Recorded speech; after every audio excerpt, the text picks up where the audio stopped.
Davros has just returned from his interesting meeting with Bloodon, and he comes back to the party and says, didn't really say anything actually. He was he's sort of in his own little world at the moment, and Nerasanda went up to him and put her hand on his shoulder and said, "Davros, are you okay? Did you meet with the wizard?" And he just nodded. And she asked, "Did he agree to help us?" And he just nodded. And the others sort of come over to him and sort of with looks of concern and said, "Davros, are you okay?"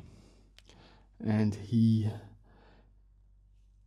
basically just nodded, and they just basically sat him down, gave him some water, gave him about 10 or 15 minutes, and eventually he come around and said that Davros basically sort of like cast a spell on him, and he agreed to help us in return for the artifact. And he said, "I'll just leave it at that, and we're to meet him at 3 days at this point where we will approach the goblins, and he will help us to remove the menace in return for the artifact that the goblins are describing."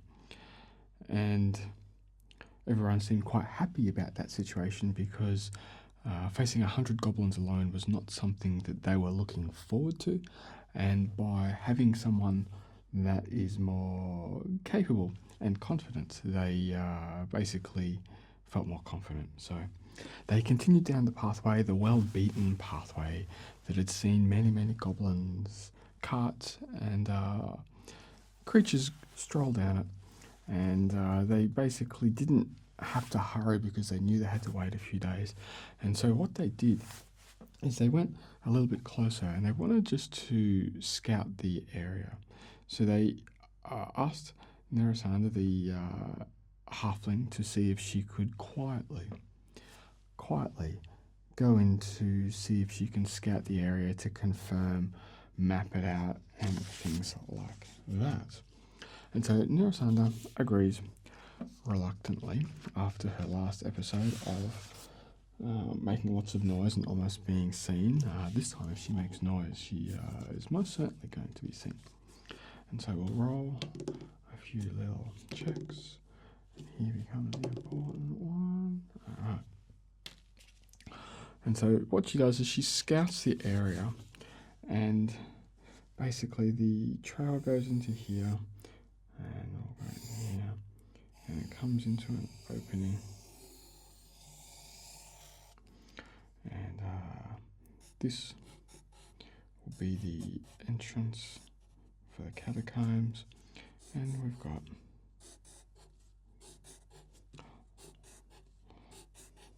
lots of tents, and one big tent, some fire,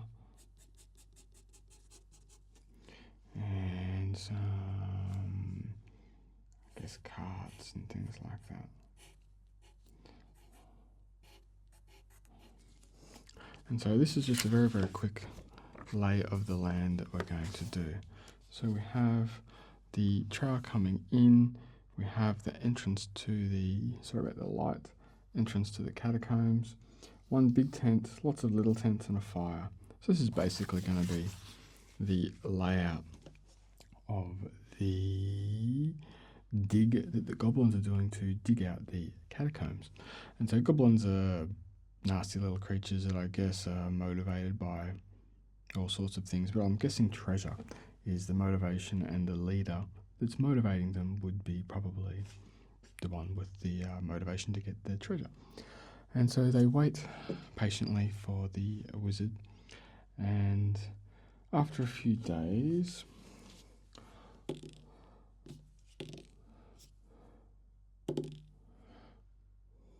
it's quite uneventful.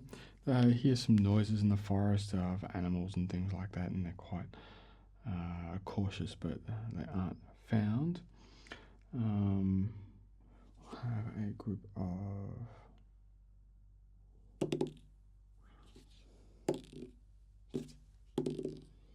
okay, and so they managed to stay hidden for the few days around the encampment, and they have enough provisions to keep them going, and they patiently wait for the wizard. And so what they start hearing is a little bit of commotion coming from the goblin camp. And Nerisanda goes back over to her spot where she can gather information, and basically she can tell that they have actually broken through or found the opening or the area that they were wanting to get to. And so they've actually broken through and they've gotten access to the treasure. And literally, as she's describing that to the party, Bloodon, the wizard, appears, and all he says is, "It's time. Move."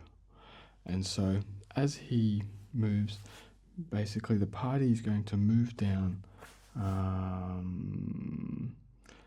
along the trail. They're just going to move straight down the entrance, and they're following the wizard.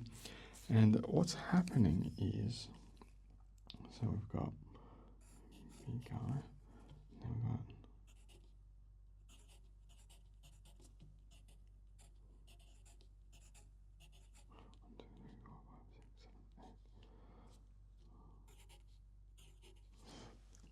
ten. And so what happens is there's a lot of excitement and commotion around the entrance to the catacombs, and the wizard seems to have somehow been able to foretell that this would be the exact moment of time that they would break through and find certain items of interest. And they pretty much just stroll straight down the pathway towards the goblins. And all of the goblins are gathered around the entrance of these catacombs. So as they're walking down the entrance, it's quite a little bit muddy and beaten, and it's quite well worn. And the entrance is into the side of a hill, and there's basically like two pillars coming down with another bit up top that's kind of ornately engraved. And they can't quite tell from the engravings on what race or creatures or that created them, but they can tell that it's quite ancient and it looks valuable and special. But their focus is not on the entrance, but more upon the goblins. And so the goblins are extremely excited, and hardly no one spots the party just walking straight up the trail. The wizard is walking quite confidently at the lead, with Davros and Lorithana, both of the warriors, falling behind. The cleric and the wizard is behind them, and again, Nerisanda has disappeared. So the time of day this is basically late afternoon, like you might say 5 o'clock or something like that. So there's still plenty of light. Light isn't going to be a problem, but there's quite a lot of shadow. So the halfling has just melded into the shadows again. And by about the time when they get to, let's say it's going to be about, let's say 40 feet. So we're going to say about 80 feet away, we're going to have the wizard, Lorithana, Davros, 2 Qs going in behind. And the goblins notice them, and basically all of a sudden there's a huge amount of stir into the goblin encampment, and they turn around, and half of them are carrying pickaxes, a couple of them are carrying swords, a couple of them are carrying hammers, and they're not really organised for combat. And so let's have initiative on combat. So we'll go the wizard, go the party, go the... Alright, And so the first person that makes action is the leader of the goblins. They see this quite large goblin wearing a bit of plate mail, a bit of scale mail, a bit of plate mail, a bit of armour, a little bit of leather armour and things like that, but looks much more better equipped than Joag. And so this creature is carrying a big club, a very nasty looking spike club that looks like it would hurt. And this goblin looks quite dangerous for the party. And so he says, "Goblins, form ranks and attack." And so basically, without much thought, he orders the goblins, thinking 100 goblins is going to overwhelm the party with ease. And the goblins confidently form up, and or they start forming up. And actually, no, they do. They form up and they create a formation to attack. And the goblins with the best weapons are up front, and all of the other goblins are behind, thinking that the numbers that they have will overwhelm all I can see is 5 humanoid figures quite easily. And in most situations, it would be true. And then the wizard, it's a wizard's initiative, and the wizard basically just starts casting a spell in the incarnation. Come to me, flame, and incinerate them. And so what he does is he casts a fireball. And literally, without much hesitation, a fireball, he puts out his palm and passes it out, and a fireball just shoots out straight into the middle of the, where is it? Fireball. So we've got 20 feet, so we're going to go for right smack bang here. So we're going to try and incinerate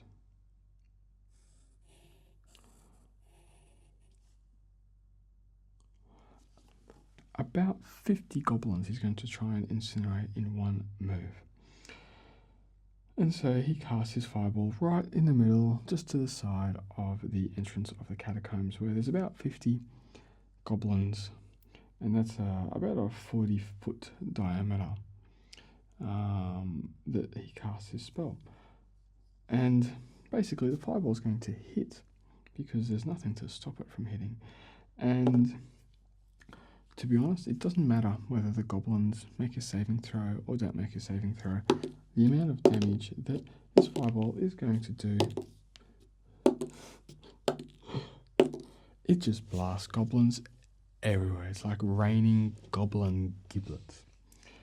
And within an instant, the battle turns to instant mayhem, and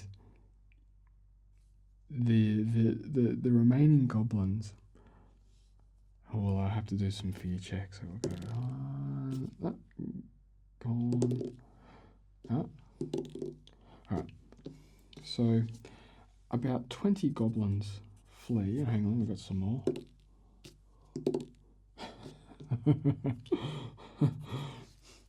"30 goblins flee from fear from that one fireball, seeing half of their army of goblins just disappear in just a matter of an instant.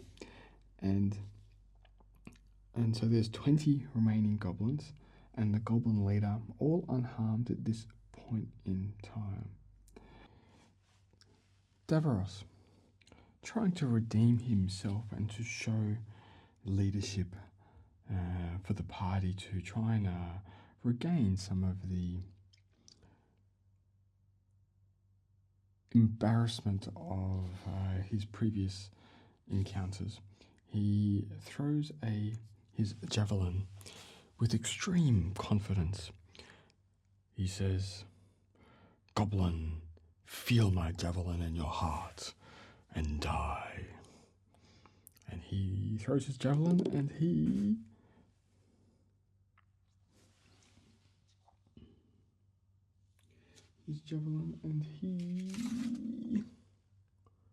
hits quite well, not in the heart, but he hits the leader of the goblins and does a significant amount of damage.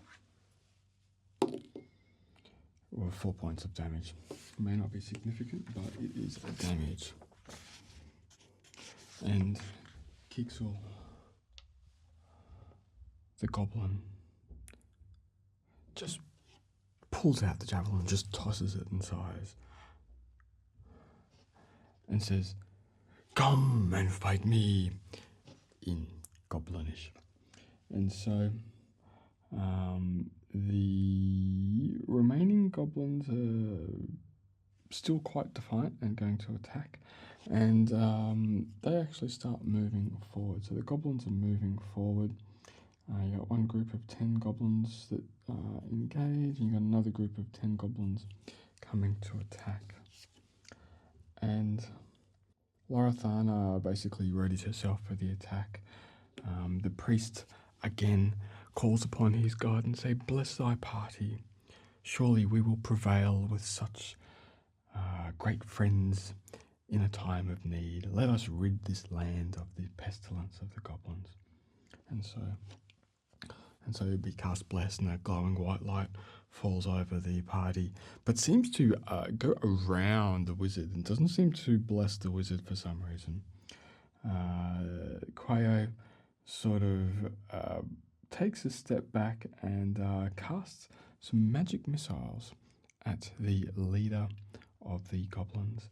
And he casts his magic missiles, and they seem to veer off around the goblin and miss the goblin.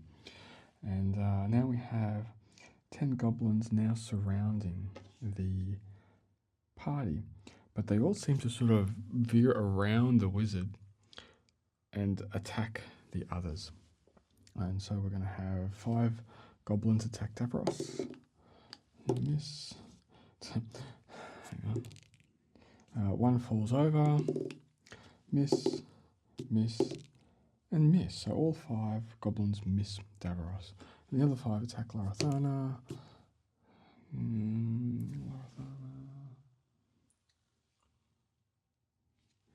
One hits Larathana, does 3 points of damage. And another one hits Larathana, does another 1 point of damage. So Larathana takes 4 points of damage. And the leader of the goblins basically charges to attack the wizard and will just make it in time for the next round of combat. Alright, let's go some initiatives.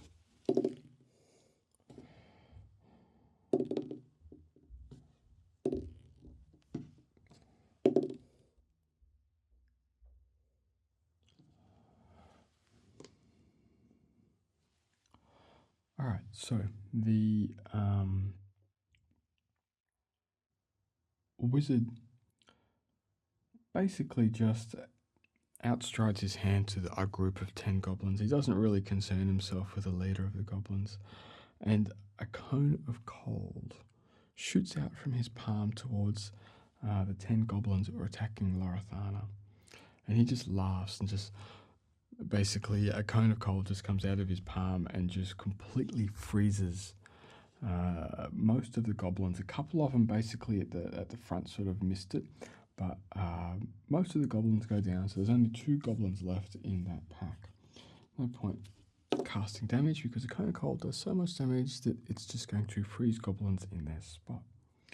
Larathana takes a swipe at the leader of the goblins now that he is there, and misses. Davros takes a swing at the leader of the goblin and misses.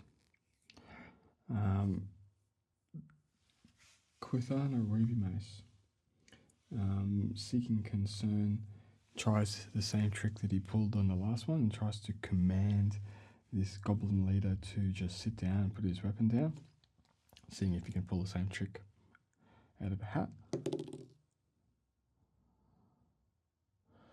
And again, he casts the spell command, and the goblin leader amazingly just sits down and uh, yeah, and just sits down, and Queerthana says, "Just stop! Don't attack him."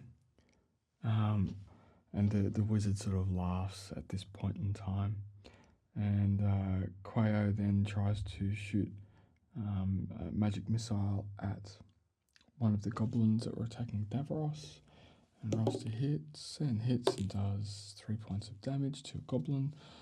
Goblin is still alive, just. And at that point in time, Nerasanda once again comes out of the shadows, trying to backstab the goblin leader. The goblin leader is going to make. And so Nerasanda comes again with the short sword to do a backstab into the kidneys. Nerasanda, as she comes out of the shadows, has a big confident look on her face, thinking that she'll be able to do what she did last time by putting her plainly ornate short sword inside the body of the goblin leader, seeing that the goblin leader is sitting down and prone. And she has it would almost be impossible for her to fail in this attack. Yet, somehow a rock protruding from the ground trips one of her feet, and then the other foot steps in some mud, and she slides over, careering towards both the goblin leader and the wizard. And she basically lands in the mud at the feet of the wizard. And again, Blood on the Wizard just laughs and is finding this to be quite amusing, and is quite enjoying this comical performance of the party to try and take out these goblins. And we're going to have a few more goblin attacks out. We've got 2 goblins at Lorithana. No, and 5 goblins at Davros.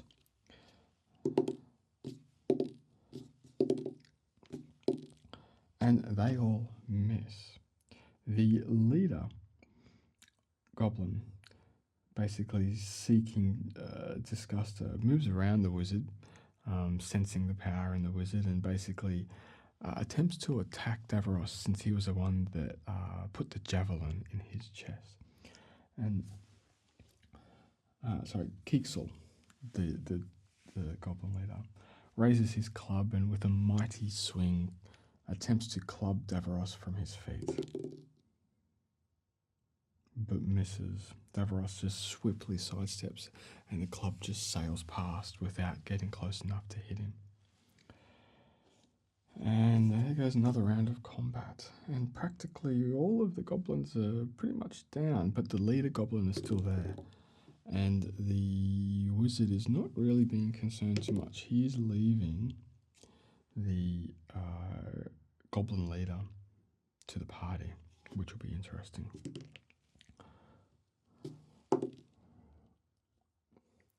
Alright, so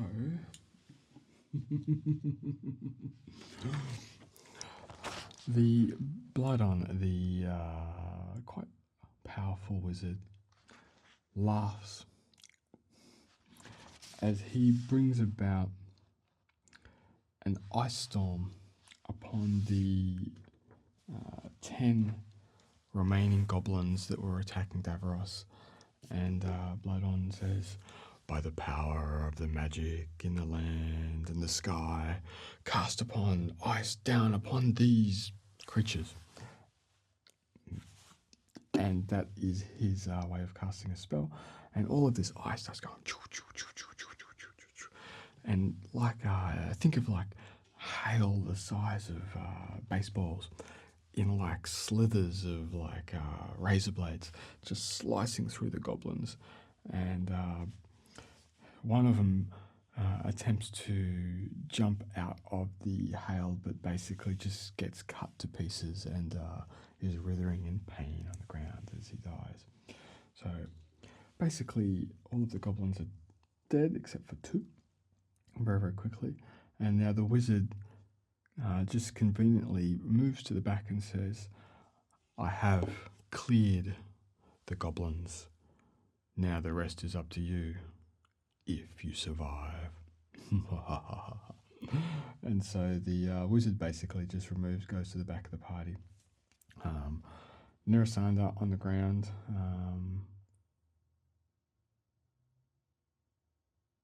Gets up. So the attack that she made before basically removed the command spell from the goblin leader. So the goblin leader is now standing alone with 2 goblins. 2 goblins facing Davros and Larathana. Larathana has taken a little bit of damage, so he converts his interest to her. But before that, Davros swings his mighty great axe in a sweeping arc towards the neck of the goblin leader, Kixel, and hits. And does, where are you, my little friend? Davros.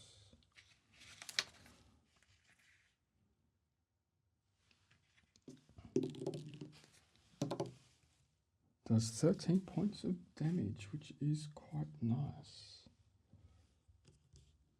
Where are we? Up here. So I wrote something down, but it doesn't matter. Yeah, so that there is that. Larathana then also attacks the goblin leader.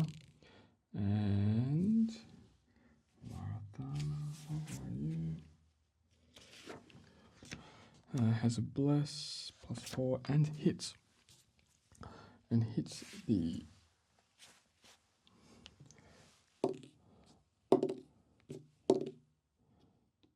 and does 6 points of damage.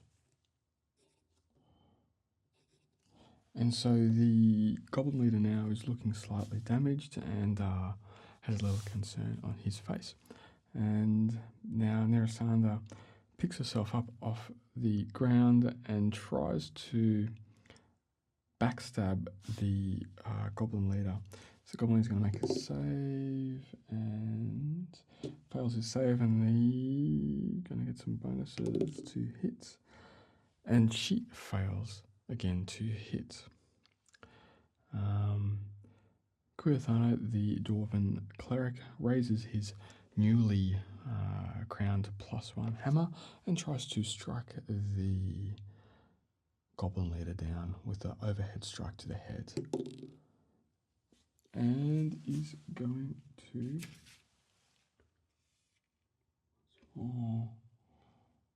is going to hit. And does 4 points of damage. And the wizard is going to cast some more magic missiles at him, because that seems to be all of his he's good for at the moment, and cast some magic missiles and hits. Does 2 points of damage. And now that that's finished, the goblin leader attempts to strike down Davros again, and he's going to try and hit Davros and fails miserably by rolling a 1. And let's see what happens after that. And rolls another 3 to see if he does anything really, really bad. And basically falls over into the mud. And there's 2 more goblins going to attack Davros. Oh, one of them hits. Davros is going to get 4 points of damage. And the other one misses. Okay. So seeing the goblin leader down, the others get some bonuses to hit. So Davros is going to swing his mighty great axe and miss terribly.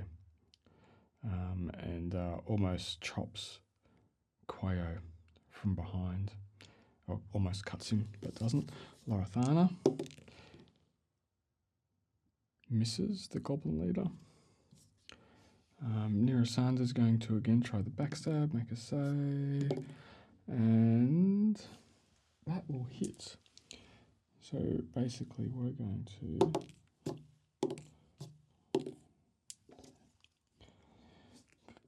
damage. So basically Nirasanda swiftly gets up off the ground, manages to get behind the goblin leader without him noticing too much, and just does a quick with a short sword into the back of the goblin leader and does a significant amount of damage. And now we calculate how much health he has.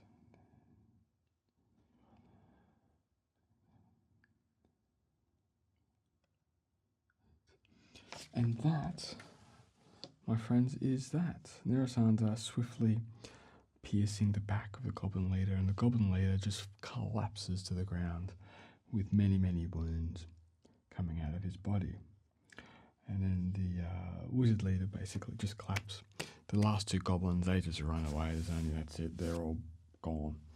And that's the end of combat. So the wizard basically blew the crap out of the goblins, and most of them ran away. The other half died, and they managed to take down a level 6 goblin leader without too much trouble. So Lorithana and Davros took a bit of damage each, but that's to be expected. They were very, very lucky in this encounter. And so the wizard says, let's go down and see what type of treasure they found. And everyone else is sort of a little bit quiet at this point in time because they're a little bit scared of the wizard, seeing how much power he had, knowing that the wizard could easily turn on them to take the treasure. So they let the wizard take their turn, and they're basically going to let the wizard take whatever treasure he wants, because the quest to kill the goblin leader and the goblins has been completed. There's only a few more goblins left, which they can try and track down and kill.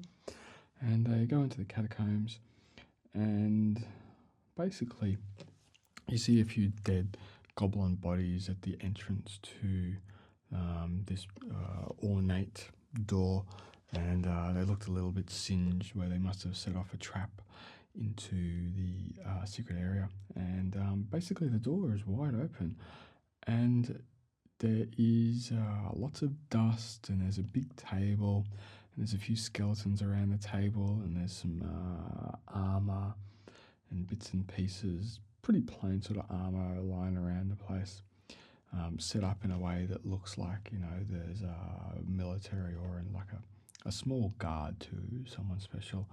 And at the end of the table is what seems to be sort of like a person of interest, like not a king, but like someone special. And we're just going to sort of wrap this up pretty quickly.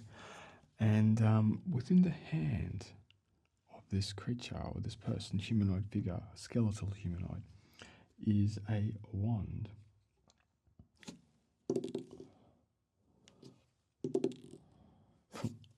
And basically, the wizard strolls over to the table, and basically he casts a little spell just over the area, just to make sure there's no more traps, just to secure himself.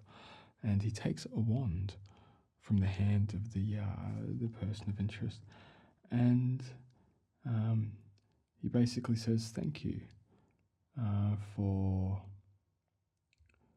giving me this opportunity to participate in this." And the Narasana says, "Oh, what type of wand is that?" And the wizard said, "It's a wand of fireballs with 19 charges." And so basically that's quite a extremely valuable item that would not be suitable in the hands of a party like this, but would be more suited to a high level wizard. And so at that point in time, basically the wizard just confidently just strolls out, and everyone's just dead silent, waiting for him to leave, because they know that he's extremely dangerous and could turn at any point in time.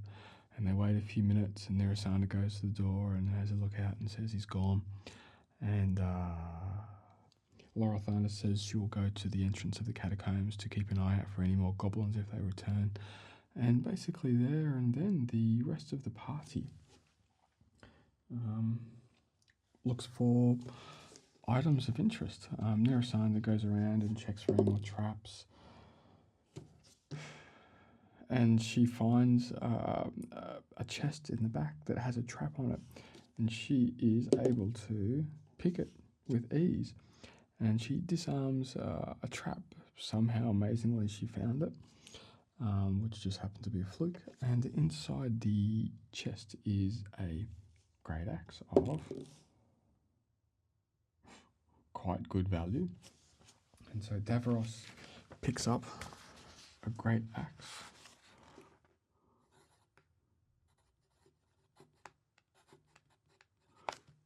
That's +2, we'll just say that. We're going to see if we can get one more item. So we want short sword or great sword. Short sword high. So it's a short sword of low equals good.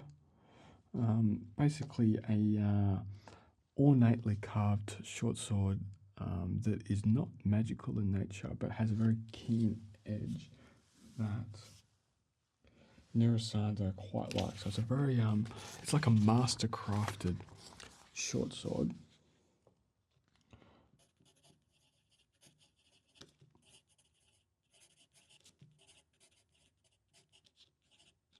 So it has +1 for damage.